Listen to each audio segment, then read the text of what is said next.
All right, good morning. We are on the record in case number D206173113C, Simpson versus Maxwell. This is the time and date set for an evidentiary hearing. Mr. Harris, are you prepared to move forward? Yes, Your Honor. Mr. Grimes, are you prepared to move forward? Yes, Your Honor. All right, may I please have appearances, Mr. Harris? Good morning, Your Honor. Kurt Harris, Runner 5354, on behalf of Gregory Simpson, Jr.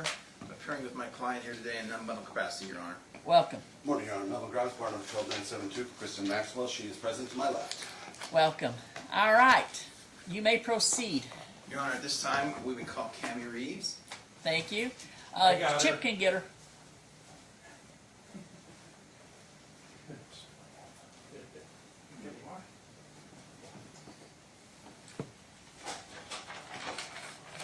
Whose phone is ringing? Yours. Mine isn't. Chips. It's got to be Chip's. Probably chips. I hear the vibration of the phone, so it's like.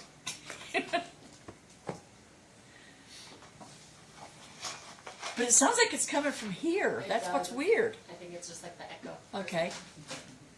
I feel the vibration on this side.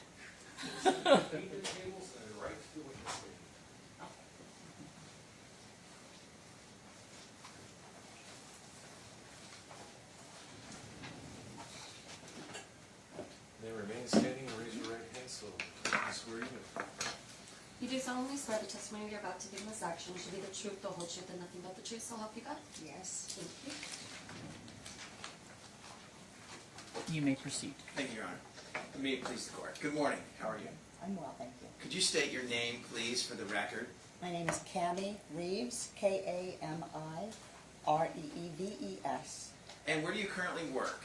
I work at Options And how long have you worked at Options? Since 1991. And what is your title there at Options?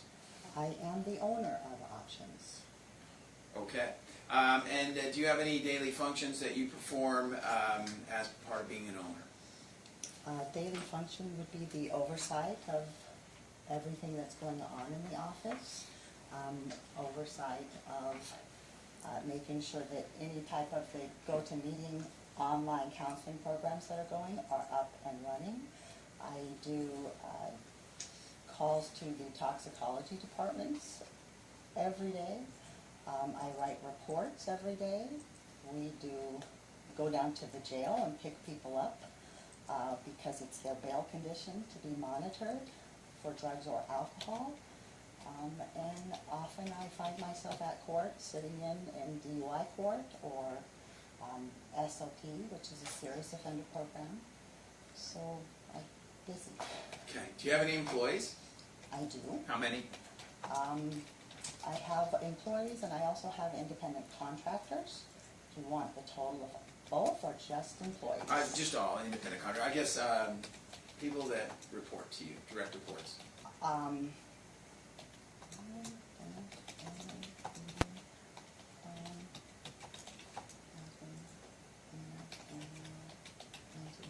Ten. 10. Okay. And what do you do? What is the function of Options? Options does diversionary programming. We are state certified for domestic violence counseling. So you have to be certified through the state to provide domestic violence for perpetrators. It's in state law that they have to attend a state certified program for a minimum of 6 months on the first offense. So we are a state certified domestic violence program. In the state certified domestic violence program, one of the other caveats is being able to recognize if there's a substance abuse issue, knowing that we have to address that substance abuse issue so that we can get that under control, so that we can get the violence under control as well. We also provide anger management. I do assessments that are the drug and alcohol assessments, DUI assessments, anger and violence assessments. And we do random UAs for court-ordered clients, as well as patch monitoring for court-ordered clients. And in this particular case, what was your scope, I guess, of assignment? In this particular case, it would be just like any other case that was referred for monitoring. The individual is referred, they come to the office and go through an intake process. In that intake process, they'll have a baseline urinalysis that is given, so we know where we're starting from. They'll have their first patch placed on. They will go through all that intake paperwork that explains the program rules and guidelines. And then we just continue to monitor that person. If the patch goes on, and they're to return the patch every 7 days or sooner, if needed, to continue to monitor their sobriety. In this particular case, I believe she was also referred to have random urinalysis throughout the time that she was in access. So on a random urinalysis, she would have understood that there would be a call, and she'd have 2.5 hours to report to the office to provide that sample. Okay. And the she in this case, that would be... Ms. Maxwell? Okay, and are you familiar with Ms. Maxwell? I am. Okay. And do you know her, I guess? How long have you known or been familiar with her? It's been some time now. I think she first began the program back in 2021. I didn't look back to the very beginning because there was a few referrals in this process, and I think I'm here on the last referral that kind of grew into this program. Okay. Now, So the referral in this case, where did it come from? Do you know? this department. Okay. And so it was referred by court order. And so just going over a little bit, well, you said there's like an intake paperwork that's filled out by a referee. Is that correct? That'd be correct. Do you call them clients or? I call them clients. Okay. And are there any waivers or any acknowledgments that the clients sign at that time? They'll fill out a consent decree for a consent of release of information. They sign that so that I can release information back to this court, and they put typically their attorney, their counsel on that. If sometimes there's people that will put the other party on it or a parent on it. That's up to the client who they put on it outside of the court. Okay. And then when they first come in, I guess you indicated that there's generally a urinalysis test that is done first time? Correct. And Baseline. we call that a A UA? baseline urinalysis. Okay. A UA. UA yes. is a fair thing. Yes. And so the baseline is done, is that done in every case? On every type of case, like a family court case, yes. Okay, Yes. for a patch program Yes. referral, sorry, and I'll Yes. try to be more specific, that is what we're talking about here. And so, that would be done, and then thereafter you indicated that there would be a patch placed? The patch would go on that same day as well. So the urinalysis is going to tell us, give us just a little bit of history, what's going on, what potentially is in their system right then, and maybe up to 72 hours prior.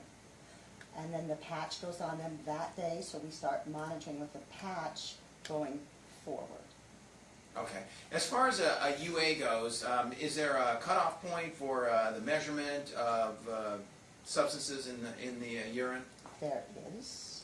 Is that something that you monitor, or is that something that goes out to a lab? Everything that is done in our office is sent out to federally certified laboratories. I do no testing of samples.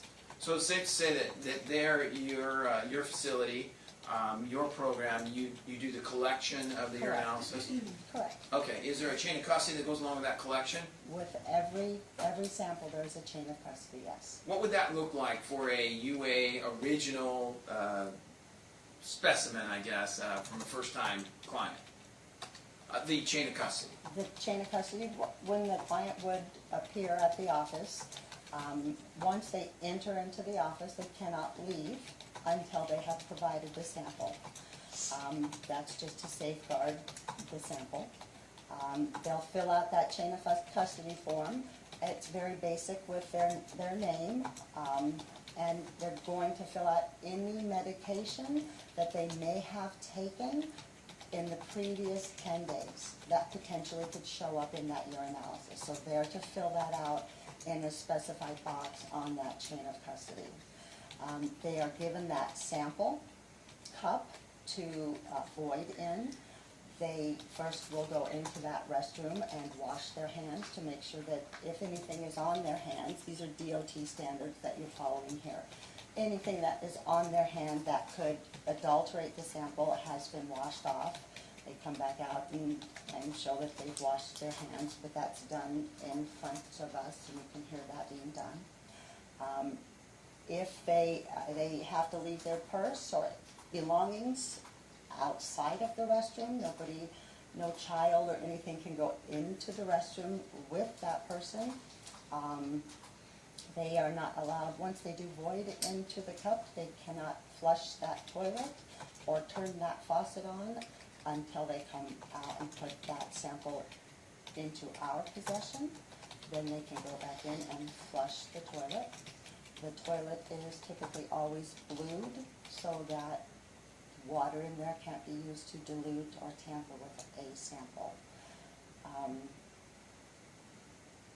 That sample stays in the sight of option staff as well as the donor themselves throughout that process, that the rest of that chain of custody is being filled out, and labels are initialed and taken and put onto the cup, sealing that particular sample cup. We're checking to see that the temperature of that sample meets on that temperature strip of that cup. That's assuring that it is a sample that came out of that person as well, and it met that temperature cup, that no extra water or bleach or adulterant could have been put in there. Okay, I'm cutting you off a little bit. So you don't visually watch them. That is a random call on when we visually watch. We try to visually watch everybody. When we have a lot of people there, we're trying to get people through that process to where not a lot of people are waiting because they have to go potty. And we're trying to get them through that as quickly as we can. But if it's a visual, they simply have to do wait. And we do visual as well. And there's a temperature on There's the a- cup? Is there a temperature gauge or a thermometer? It's a temperature strip, so it has to meet the temperature. It's colorized, so once it hits that temperature, it will show a color on that strip that is an accurate bodily fluid temperature. Okay. So as to avoid somebody bringing urine in from outside. Correct, And which has been done. and you is there on the chain of custody form? Is there a place where you would write down the temperature, or just that it would be just? Yeah, Go yeah, ahead. that it meets the temperature. Yes. Okay. Just make sure that it meets it and, Yeah. and it's within the guidelines. Yes, And the guidelines are 98 degrees or something like that, or correct. okay. Yes, it Body says temperature. that on that chain of custody. And if it doesn't meet that, that's when it becomes our call if we allow them to do another sample. We are not required for DOT standards. If it doesn't meet the temperature strip, then it's already been a tamper, because anybody that's going to urinate, your pee is going to be body temperature. Let me ask you something. Yes, ma'am. This is not my curiosity's piqued. What if someone's running 103 temperature? It's not going to affect their urine temperature. Okay, all right. It does Now, not. I'm just like, if you're running a temperature, how does it not increase? Because your body is 103 degrees, not 98 degrees. Yeah. So how does it not increase? Your urine is going to be you're not going to urinate boiling urine, because that would kill a person. I mean, your urine coming out of your body is still going to be your body temperature of a fluid coming out of your body. That's not going to alter the urine coming out. I've never seen a person I present. mean, usually if someone who's running 103 temperature, they're not going to make it in to test anyway because they're not. I was going to they're say, I ill. haven't seen somebody present coming in But on their I'm deathbed. really I'm curious about that one now. Okay, all right, Okay. thank you so You're much. so welcome. And you said that there's there's a lid that's placed on it and a sticker or label over the top. Correct, And is that signed by the donor or the Correct. client? yes. Okay, and they're there and watching this the whole time, correct? Any client? Yes, sir, And is that required? that is required. You want them in the room, you want them watching that. Of Are course. safeguards taken to ensure no contamination or cross-contamination there in the environment? Once the urine has been collected and all the I's dotted and T's crossed on our end and it's sent to the laboratory, it goes through validity testing. And they're testing at the laboratory for it to be actually human urine, that it's not synthetic urine. They're testing the pH level, they're testing the creatinine level, and they're testing the nitrate level. So those are validity testings to test to see it's the actual urine and that it's not dilute or synthetic. Do you always use the same lab? I do. What lab do you use? Cordant Cordant. Health Solutions. So when you said that Cordant will then perform a test to ensure that it is, I guess, a clean specimen, or it's not been tampered, or it hasn't been cross-contaminated, is that right? Correct. So they'll verify what you do there essentially at that lab at Cordant Correct. to ensure cleanliness or It's- irregularities. Lack of Irregularities. Okay. Yeah. Human urine is going to be within a certain pH level. It's going to be of a normalized creatinine level. So there's a normalization for humans, different than an animal, or synthetic. So they can detect if it's something that is invalid because it doesn't match up with what human urine would be. And they're looking for those types of things and adulterants that might have been put into that sample. And then that cup, would that be placed into a bag or some other? Correct. Okay. 2 bags. 2 bags. And sealed? Yes, sealed. Labels? Sealed with the label on top of the cup and sealed with another label onto that bag. And that chain of custody goes in there as well. And everything has to be in proper order when it's received at the laboratory, or they will not test that. And that chain of custody would be a form that would be filled out by, I don't want to say your technician, that's my word, The but chain your, of custody form is filled out by the donor themselves, along with the person that is overseeing that urine sample being taken. all that would get bagged up and then shipped to the lab? Correct. Okay. Or is it dropped off? Is it driven? Is it It's picked mailed? up. Picked up, okay. It's picked up, but it goes out, it goes out mail-wise. It's picked up and it's sent directly to the federally certified laboratory for testing.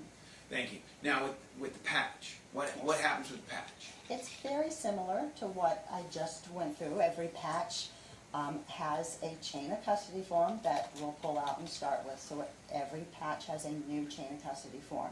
That chain of custody form is your control form of that sample. That chain of custody form will have a unique chain of custody number on it. We will take a patch and seal that patch, and every patch has a unique identifier on it as well. That unique identifier of the patch goes onto that chain of custody. The donor will look at the chain of custody and look at that number that's been written on that chain of custody and assure that the patch that's going to be placed on them is that number that is on that chain of custody form. Okay. Every patch has its very own number, That is- exclusive and unique. That is correct. Every client verifies that number before that patch is placed on them. They initial that, yes. Okay. And then? Going forward, the person putting the patches on is gloved, new pair of gloves. They have new tweezers. They will, if it's the very first patch that's going on, their arm will be cleansed in an area twice the size of where the patch will go. That is cleansing it to make sure that any dead skin, body oils, lotions, perfumes, tanning, anything is stripped and off, and it's rubbed rather hard. And so the arm kind of has a little bit of a red to it because you've been pushing on it to cleanse it to make sure that it's very, very clean. You have to wait for that arm to clean, to dry, so it's not moist under there. And that's so that you get a very, a perfect seal of that patch when it goes on. Just curious, the cleansing of that arm, if I had residual, I guess, sweat or drugs or something I admitted from my body, would that be beneficial to me, the person being tested, that you cleaned my arm strenuously prior to the placement of the patch? It is. Okay. What you're really trying to get is a very clean surface Okay. for that to apply and for that adhesive to take hold. When that Tegaderm adhesive goes onto the arm, it sinks into the second and third layers of your skin cells and has a very deep seal onto the arm, to where on the edge of the patch or the edge of the overlay, you can't feel the edge to the skin. If you rub your arm across it, it feels like there's nothing there because it is made, medically made by 3M to go into the second and third layers of those skin cells. So it's completely flat on the arm and completely opaque. You can see that there is opaque on the arm and a 1 by 2 inch cotton pad in the very center that has those unique identifiers on that. That clearness of that Tegaderm is a factor in us determining when they return if that patch has been tampered with in any way. Because when you pull the edges of that Tegaderm up off of the arm, it's pulling up with it the second and third layers of your skin cells. If they're tugging on it and messing with it and tampering with it outside of our office and pulling it up, it will not go and stick back down. It's like when you're trying to pull a piece of Scotch tape out and you're trying to wrap that piece, that wrapping paper, and your finger gets on it, you can clearly see your fingerprint on that piece of tape. This is that on steroids. So it's completely clear, and it should be completely clear for the most part when they return to our office.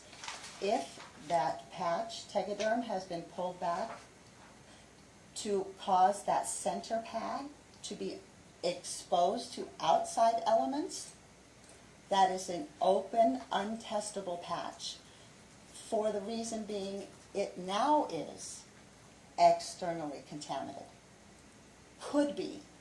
Not that a client should be anywhere where drugs are being smoked or taken or used, but it could be if it was open and exposed. So that's why it's imperative to keep the validity and credibility and integrity of that patch, to know that that is sealed to that person's body when they return. So a couple quick questions. Where does the unique patch, what does it come in? Or where does it come from? Or is it in a bag? Is it in a package? It is. I don't even know that I have one with me, believe that or not. It is in a sealed bag.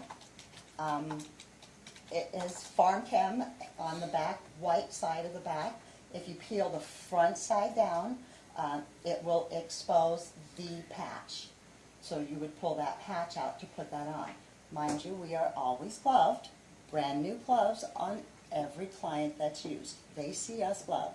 The client themselves is not gloved, but we are gloved throughout that whole process. So yes, it's a sealed.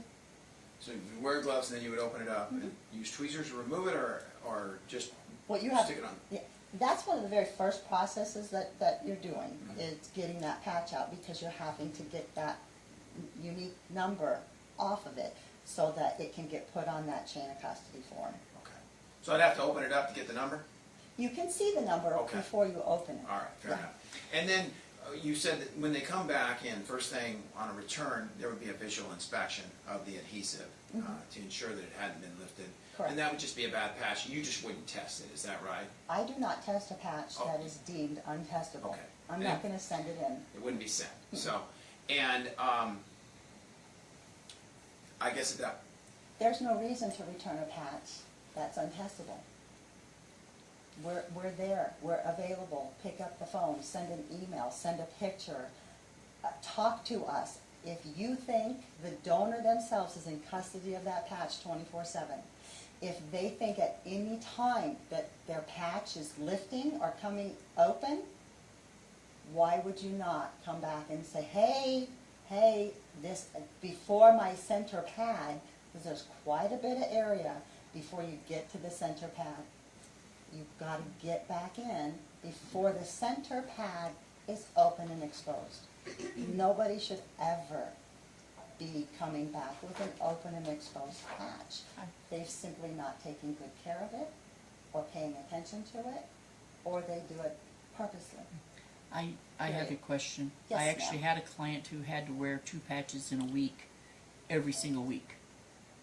How often does that happen where the person's own skin does not necessarily allow it to set for very long? That would be somebody applying the patch incorrectly. Okay. I mean, this was up for 12 weeks. They had to go in twice a week to change it out. I have no idea and have who it was tested. doing that. There's no reason. Yeah. You mean changing it because they couldn't yeah. wear it? Okay, so it wasn't 2 patches at the same time? No, it wasn't 2 Okay. patches at the same time. They would Here's- have to wear it for a while and come in much shorter period of time than 7 days. Yeah, here's what I will say on that.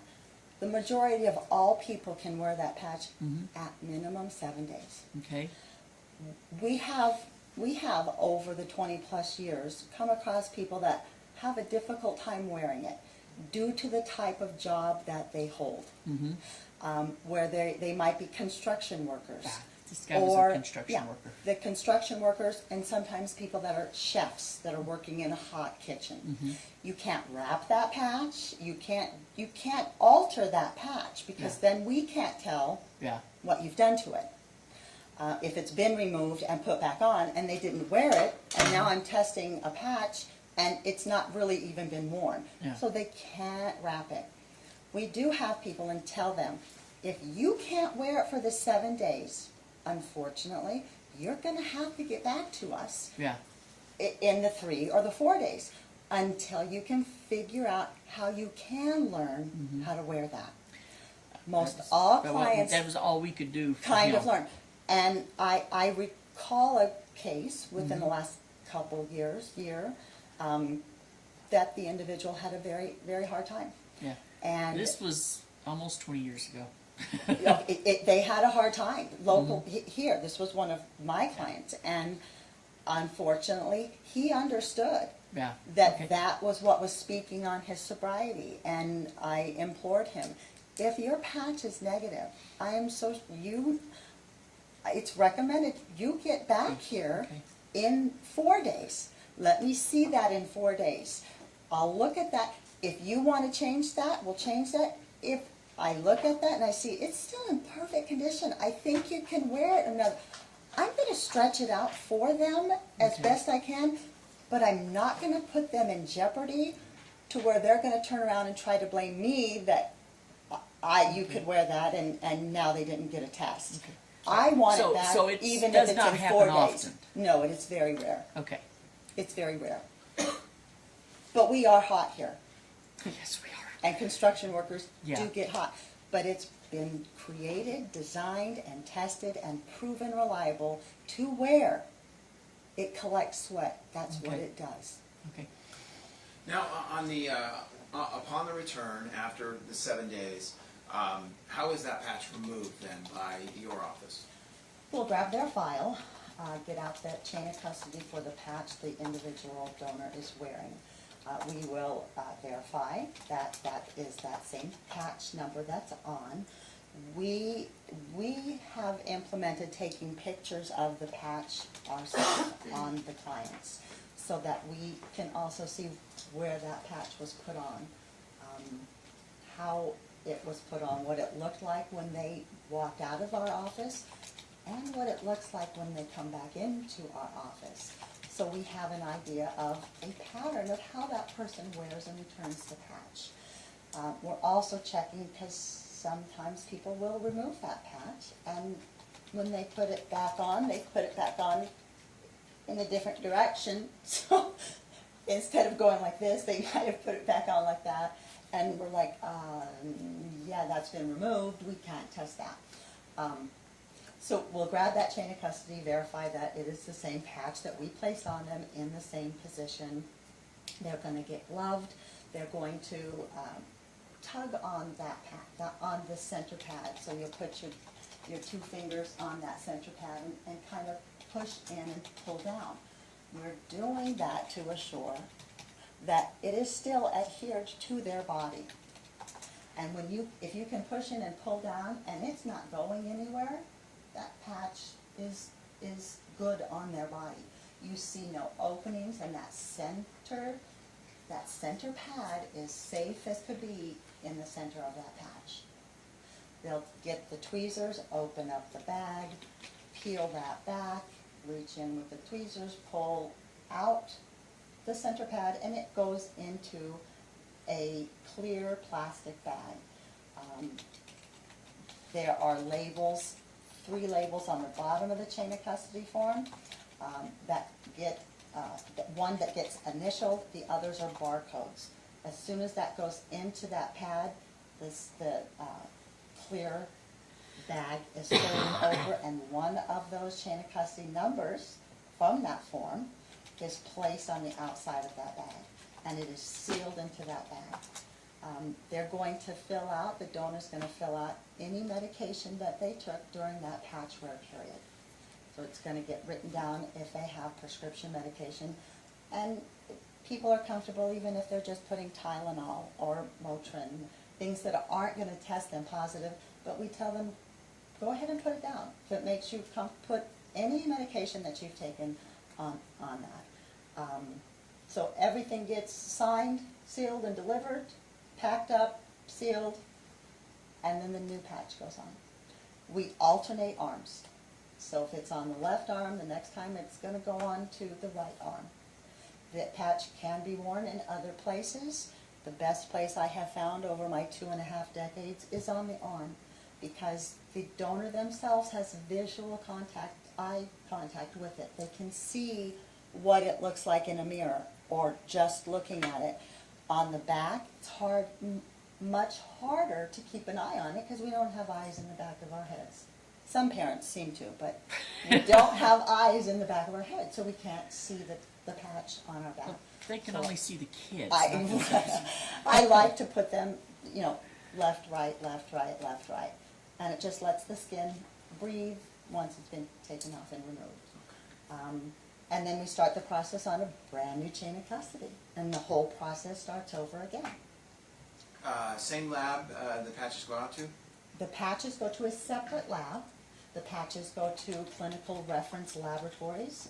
They are another one of the handful in the countries of a federally certified laboratory. What was the name of the lab?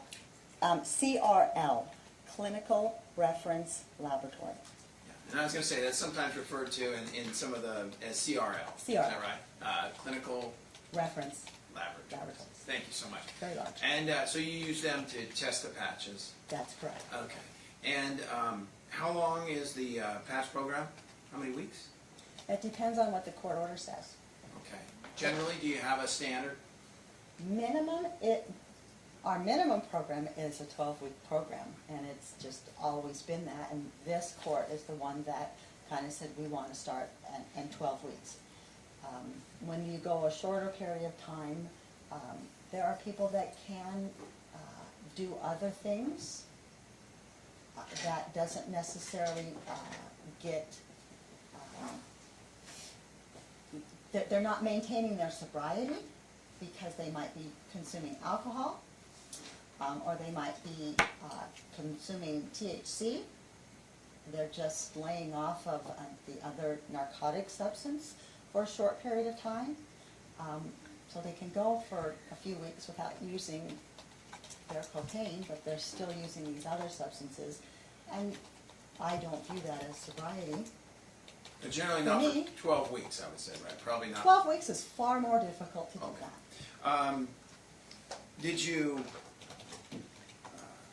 draft a report in this particular case with regard to Ms. Maxwell? I do as I do on all cases. And do those get, what happens with those cases? I will update the court. There are times when I have counsel call and ask for me to update, so I update, send it to the court.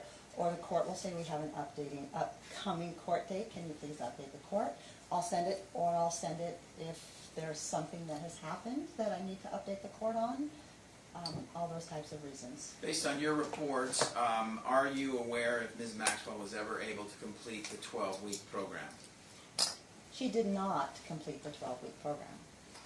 Was there any prohibiting factor on your end with regard to options that precluded her from finishing the program?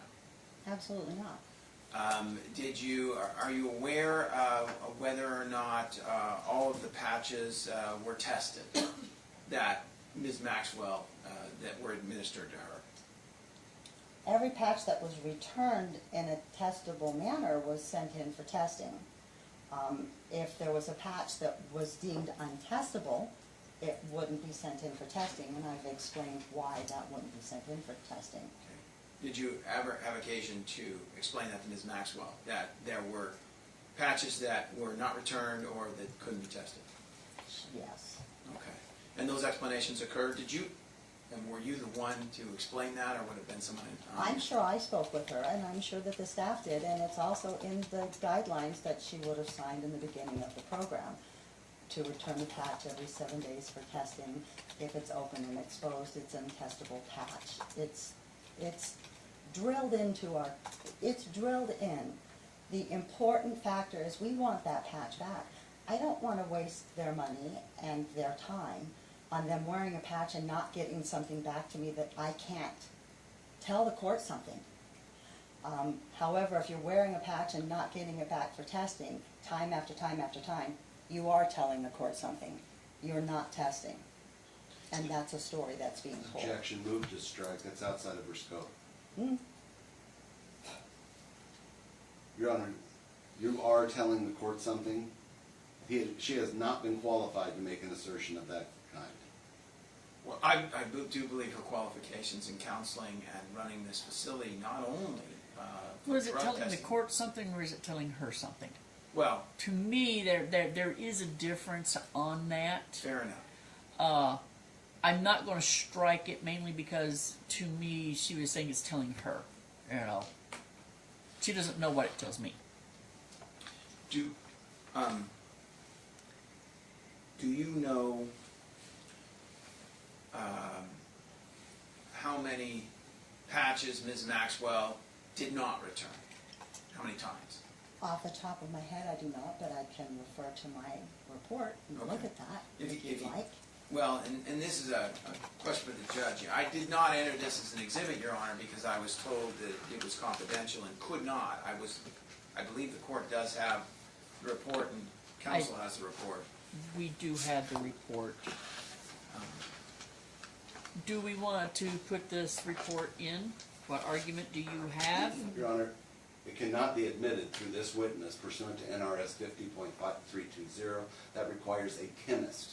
This report contains actual results, and the statute is clear, requires a chemist to admit. Your Honor, I believe that this is a report that's kept in the ordinary course of business, and this witness has testified that is her business. This is a mere reporting report. It only reports the findings from other individuals or what happened in this particular case. There are no scientific findings that are reported in this or any conclusions that were done by this facility. It's merely a report or essentially a summary of what has occurred. It's a history of their association with Ms. Maxwell. But I don't see anywhere where it makes findings, conclusions, or anything other than just a mere report of the facts and the history of this case. To cite the statute specifically, subparagraph A, this report contains the quantity of the purported controlled substance or the concentration. That statute requires a chemist. This report contains quantity and concentration of a controlled substance. Regular course is overcome by statute. Those quantities and concentrations are tested by outside facilities, Your Honor. And this, again, is just merely a recitation of what was reported. Well, then it is also hearsay. Yeah. And- I believe that I'm going to have to sustain this because it is a scientific deal. Miss Reeves, do you have a scientific degree that would allow you to do this? I'm not a forensic toxicologist. I'm not Okay. the laboratory. Then unfortunately I'm going to have to exclude it. We will move to how to administer Dr. Conditions. Correct. So, just with regard, I'd ask you to refer to your report. Do you know how many patches were not returned? Give me one moment, please. I'm looking at the report, the last report I sent on 9/15, which was just the most recent updated report. And that would have been sent to the court. Is that Correct, on Your Honor, the 9/15. most current one I received was 7/7. If there's a newer one, There is one for 9/15. You want me to print it out? Yeah, print it out because mine's got one little mark on it besides the highlight, and it just I says did the not. final before trial. I What feel was that? better. He didn't get it either. Okay, then I'll we print out So have. I'll ask him to get the same one I had. Yeah, we'll get you the next one. Should have been. Let me ask y'all something, and it's not necessarily something that y'all may want. Marge, with all the different testings, the ATIs, options, and what she's done on her own, we've made a chart on it, that, on one area. Would y'all like to have a copy of this? If both of you don't want, I won't do it. You want one? Okay, we need a copy of this, please. Okay. And, okay. It just puts it all in one place. Makes it easy. And we can get that report printed out. I only have a few more questions for Ms. Reeves. And I guess, do you know how many patches were actually returned? Not returned, or, Okay, sorry. I'll- How many okay. were tested? give me Sorry. one second. I I'll get start my- over. Get myself. 1 second. Let's see if it 1, is. 2, 3, 4, 5.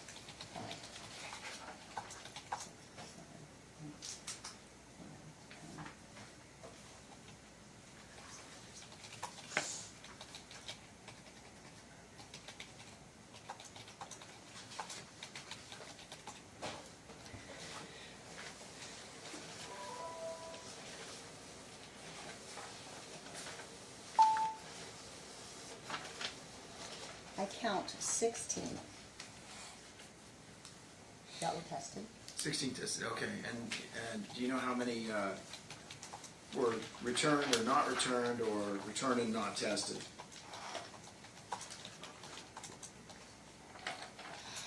Before we actually hand it out, let me look at that. I want to make sure there's none of my thoughts on it, and I can't guarantee there isn't.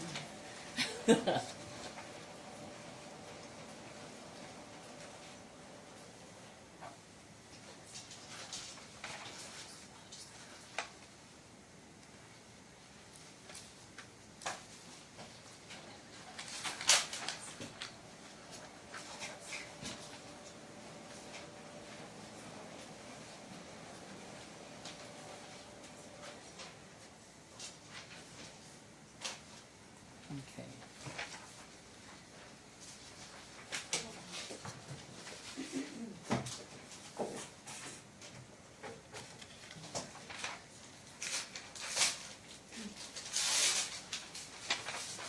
Okay. Is it okay to just, move it?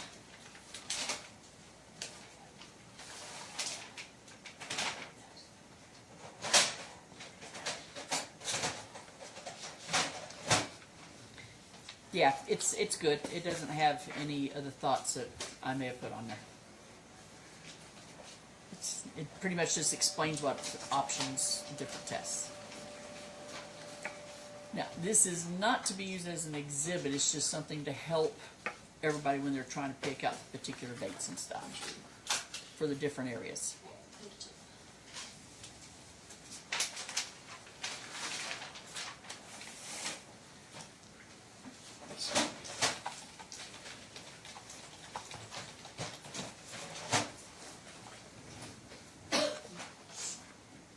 So I'm going back. Do you know how many were unreturned? Or? I believe it was 10.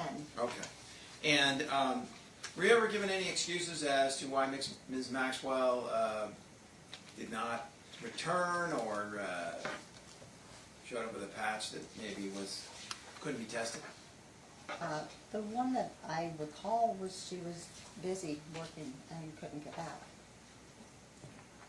Do you know what she would, what work she does? I do not. Okay. To have 16 patches tested and 10 that were untestable, would that be normal and in the ordinary course of your clients throughout the course of your 30-plus years experience? Most people wear and return the patch for testing. People that wear the patch and don't return it for testing typically have an issue going on. Objection beyond the scope. I think she's got Typically, why 30 years there's of an- experience to base that opinion on. I think for after 30 years, she can state whether or not most people return patches or not. That's not the part I'm objecting to. They have a problem going on. Well, That's my objection. Okay. I can ask, do you know if Ms. Maxwell had a problem ongoing as to why she was not returning patches or why her patches were untestable? Ms. Maxwell knew that the patches that she was returning for testing were testing positive for methamphetamine. Why she decided at the end of the program to stop returning them, like from March on, would be me drawing a conclusion that she just didn't want more positive results. Is that March of 2022? Correct. Okay. Ms. Reeves, thank you so much for your time. I have no further questions for you. Thank you. Ms. Reeves, just to restate, you're the owner of Options? I am. So you have a financial interest in Options being a viable program, correct? That'd be correct. All right. What's your education like? For this, I'm trained and certified as a patch. Well, let's back up. Do you have a high school, college, junior college? What's your level of education? I have a high school degree, and then all of the certifications that are required to do the programming that I'm doing. Okay. So the certification that's required, let's specifically talk about the patch. That training is provided by PharmChem, correct? That particular training on application and removal and recognizing the integrity of the patch is performed by PharmChem. Okay. So you've had no, specifically to the patch, you've had no training outside of what PharmChem tells you to do, correct? PharmChem is the owner of the patch, so they're the expert on the patch. Okay. So you stated that you press into the arm with the cleaning pad to make sure that arm is clean, and I believe I wrote it down here, to all 3 layers of skin, or to the 3rd level of skin. The tegaderm goes down into the 2nd and 3rd layers of the skin. We're cleansing the surface of the arm so that there is a clean surface to have the application of that patch to go on so that it will stay on. If the patch is dirty and oily, that patch will not adhere to the best of its ability. Okay. Your training from PharmChem did not tell you to clean the arm and allow it to dry twice? I'm sorry? Your training from PharmChem that you've undergone, they didn't tell you that you should clean the arm twice before applying the patch? When you're cleaning the arm, we're using 4 or 5 alcohol pads to clean the arm and assuring that the entire surface is clean. So I don't understand your question. Your training from PharmChem, are you trained that you should clean the arm once, allow it to dry, then go back and clean it a second time? If it doesn't look like it's clean, Only then. when you're wiping the arm down and you have a white alcohol pad that you're wiping the arm down, your first and your second one will turn the color of the white pad dark because you're cleansing the oils off of the arm. And When you grab the 3rd one or the 4th one and you're wiping it down, and they're no longer dark, they're white now, There's nothing left on that arm, and you can still see the wet surface coverage of that arm, or the dampened or discolored area that you've been working on. Okay, so you complete that process. Your training is not to then wait 30 to 45 seconds You have to, yes, you and have to to wait. clean it a second time. Is your training to do that or not? Your training is to clean the arm Okay. and to cleanse the arm. Does your training from PharmChem include that you should not just be using the alcohol, but also be using an acid base to prepare the arm? We don't use acid on the arm. Okay. We use isopropyl alcohol. Okay. In any of your training, were you ever told by PharmChem that multiple studies have shown that that doesn't work? Objection, Your Honor. It's a simple question of whether it was part of the training. Assumes facts not in evidence and calls for hearsay. As to these multiple studies, what are these multiple studies? Well, I'm going to get into it with your next expert. That's Then fine. you should Then get into include it with it. the next expert. No, I but I will want to know sustain- about her training because she Ask testified about her as to the training, process. not asking if she knows about testing. Whether or not she is informed how to do this according to the report, okay, I'll stick to the training, okay? Nowhere in the training were you told that you should use an acid before applying it, correct? I'm just it's been asked and answered, Judge. I'm gonna let her answer one more time. We don't use acid. Perfect, okay? Are you trained that those swabs should be retained? No. Are you talking about the alcohol swab? Yep. No, it's trash. Okay. And that's what you are trained, correct? That's part of your training? The alcohol swab to cleanse the arm is not part of the testing.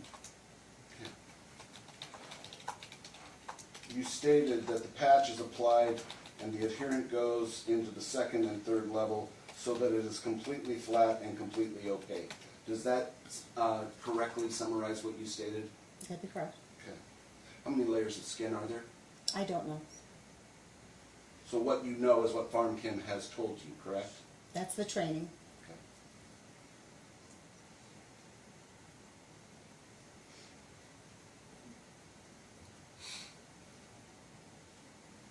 I have nothing else for this witness. Thank you. I have no additional questions, Your Honor. Thank you so much.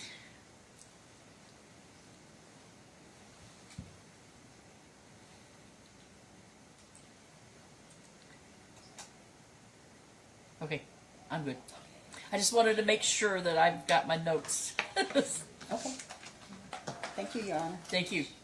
And it's nice to finally meet you, ma'am.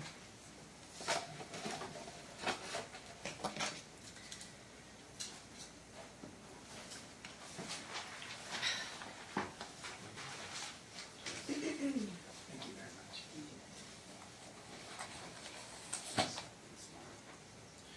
Your Honor, at this time we call Dr. Leo Kadesian. Okay. Let me change colors again. I color code everything up here. How do you spell his? Is he, He's on, Yeah. K-A-D-E-H-J-I-A-N.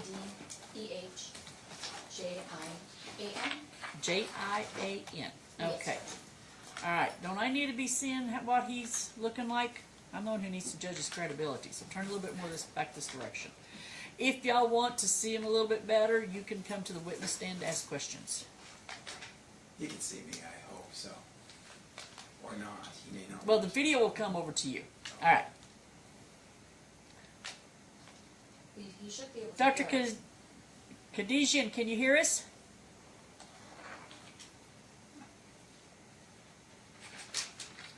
We may need to go off the record so we can let him know that he needs to be called, that he needs to sign.